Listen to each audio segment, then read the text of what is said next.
মাত্র ১২ রানে all out হয়ে মঙ্গোলিয়ার লজ্জার রেকর্ড। জাপানের বিরুদ্ধে মাত্র ১২ রানে অল আউট হয়েছে মঙ্গোলিয়া। আন্তর্জাতিক টি-20তে ৪ ছক্কার ফুলঝুরি দেখেই বেশিরভাগ সময় অভ্যস্ত থাকেন দর্শকরা। মাঝে মধ্যে দেখা যায় কিছু অল্প রানেরও ম্যাচ।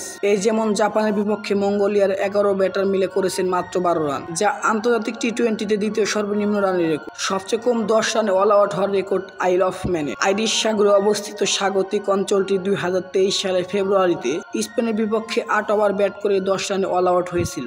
জাপানে চলছে জাপান ও মঙ্গোলিয়ার মধ্যকার ৭ ম্যাচের টি-20 সিরিজ। দ্বিতীয় টি-20তে এদিন মঙ্গোলিয়ার ইনিংস টিকেছে মাত্র ৮ ওভার। জাপানের সানো ইন্টারন্যাশনাল ক্রিকেট গ্রাউন্ডে প্রথম ব্যাট করে স্বাগতিকরা। শাররিশ রবিচন্দ্রের ৫৯ রানের ইনিংসে ভর করে ২০ ওভারে ৭ উইকেটে ১১৭ রান তোলেন জাপান। এ রান তারা করতে নেমে প্রথম ওভারে প্রথম বলে একটি উইকেট হারান মঙ্গোলিয়া। তবে দলটি যে ১২ রানে অল আউট হয়ে যাবে সেটি বোঝা যায়নি পঞ্চম ওভারের আগে। ৫ উইকেটে ১০ রান তুলে ফেরার পর বাকি ৫ উইকেটে চলে যায় মাত্র ২ রানেই। ৬ জন অল আউট হন ০ রান করে। সর্বোচ্চ ৪ রান করেছেন একজন।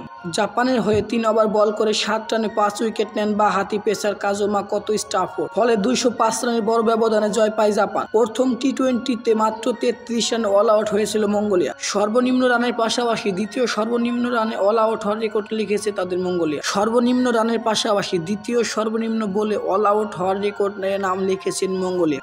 ১২ করতে গিয়ে ৫০ বল খেলেন মঙ্গোলিয়া। সবচেয়ে কম বলে অল আউট হওয়ার রেকর্ড রাওয়ান্ডার। সবচেয়ে কম বলে অল আউট হওয়ার রেকর্ড রুয়ান্ডার। ২০২৩ সালে মাত্র ৩৭ বলে নাইজেরিয়ার বিপক্ষে অল আউট হয়েছে তারা। মাত্র ৭ মাস আগে গত বছর এশিয়ান গেমসের ম্যাচ দিয়ে মঙ্গোলিয়ার আন্তর্জাতিক ক্রিকেট অভিষেক হয়। শুরু থেকেই কঠিন সময় পার করছে মঙ্গোলিয়া। প্রথম ম্যাচে নেপালের বিপক্ষে ২০ ওভারে ৩ উইকেটে ৩১৪ রান তোলেন নেপালে, যা আন্তর্জাতিক টি-20 তো বটেই, সাংস্কৃতিক টি-20 কোন দলই সর্বোচ্চ।